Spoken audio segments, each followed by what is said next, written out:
And a good spiritual morning to you once again. I'm Father Cosmas. Thanks for joining me today for a quick chat and, of course, our morning cup of coffee. And I thought we'd have a little fun today. That's why I've got the Ron Swanson mug from Parks and Rec going for today. We'd have a little fun and we would talk about the Academy Awards, the Oscars. People have said, Father, you didn't talk about the Oscars. How could you have ignored such a huge thing? Well, yeah, to be honest, I kind of just forgot about it. I didn't mean to ignore it on purpose. I just didn't pay attention to it. So I thought we'd talk about it a little bit for today, not the actual awards, because I don't really want to talk about that. I think you know how I feel about award shows by this point. But the implications of what's happening with the Oscars for us in our spiritual life. Well, what do I mean by that? Well, as I said, they're not as popular as they used to be. I think the ratings aren't very good. I think they needed another slap this year, quite honestly, for the ratings to be what they were last time. And even then, they're dismal. No one's really watching or paying attention like we used to. Like I said, the Oscars when I was a little kid used to be a big thing, right? It was the Oscars, the Academy Awards. You wanted to see all the stars of Hollywood. You wanted to see them come out on the red carpet. You were excited to see who won and if they got up, what they actually got to say, because you got a little insight into who they really were as a real person. Another reason why I think talk shows used to be so popular, and again, now they're not as popular as they used to be, because there was that idea that you got access to someone that was otherwise sort of shrouded in mystery.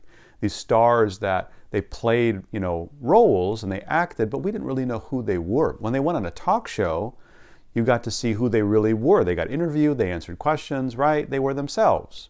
I mean, that's not true. That was all a sham. We know that. They were just promoting a new movie or a book or some sort of a tour. And so it was all pre-rehearsed. They would go on. They had preset questions. They would answer. They would promote their movie. I mean, they were acting. They were playing a role. Who knows who they really are? The reality is, talk shows aren't as popular because, well, why? Well, now we have almost unlimited access to these people. We see them all the time. We can follow them on Instagram. We can see their TikTok. We can see them on FaceTime. We can read their tweets. They're oversaturated. They're everywhere. So we don't care what they have to say on a talk show. We don't need to see them at the Academy Awards. We see them all the time.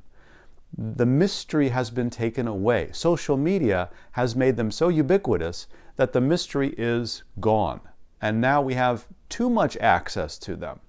And as I said, that's an interesting implication for us in the spiritual life and for us in our own spiritual life, because so many people are on social media and they're oversaturating the world with themselves. They're posting everything all the time, everywhere. Yes, that's a pun for the Academy Awards. That was a variation of the Best Picture winner, right? Which I didn't see with Michelle Yeoh. But that idea that we have to constantly be putting content out, right? We have to let everyone know every move we make all the time. And so we're everywhere. And we think that because of that, we have meaningful relationships because we put ourselves out there. People can see what we're doing.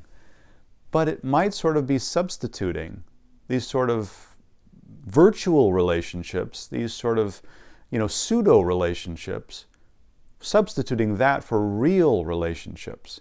And we should never do that. People feel like they're in contact because they post, because they tweet, because people are being followed. Well, that's not the same as sitting down and having a real conversation. It's not the same thing as having real human interaction.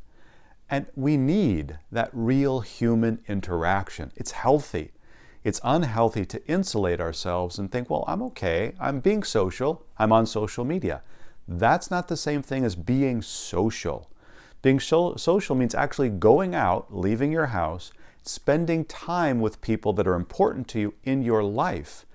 This combination of social media and COVID, where we sort of learn to not go out and socialize and at the same time just be posting ourselves from the comfort of our own home, living our own lives, created this weird sort of imbalance in our social life. And I don't think it's really healthy. I think what we need to do is remember to reconnect with people. And Lent is a great time for that. Why? Because we're focusing on our spiritual life. And in our spiritual life, we need some support. We need a support system. We need people that are close to us, that love us, also to experience love, right? And to get some support as we're trying to get closer and closer to Christ. So I would encourage you to think about this as an example for ourselves. Why is the Oscar ceremony, the Academy Awards, not as popular? Why are talk shows going the way of the dodo and podcasts are taking over? People want real, meaningful conversations and real, meaningful interactions, and we should want that, and we should strive to have that in our own personal life. Spend some time with the people you really love. Go out to dinner, go out to lunch, go get a cup of coffee, invite them over. Spend time, look into their eyes, be real people, connect with someone in a real way. That's very, very healthy spiritually, because we're supposed to see the face of Christ in the face of each person that we connect with and we talk to. But if we're not connecting and we're not talking to people in a real, meaningful way, we start seeing Christ's face less and less. And that's not something that is healthy for us to have in our spiritual life. So again, in Lent, make an effort, reconnect, and don't just socialize in a saturated way online, virtually, but have meaningful conversations and relationships with the people that you love in your life, and do that each and every day. Amen.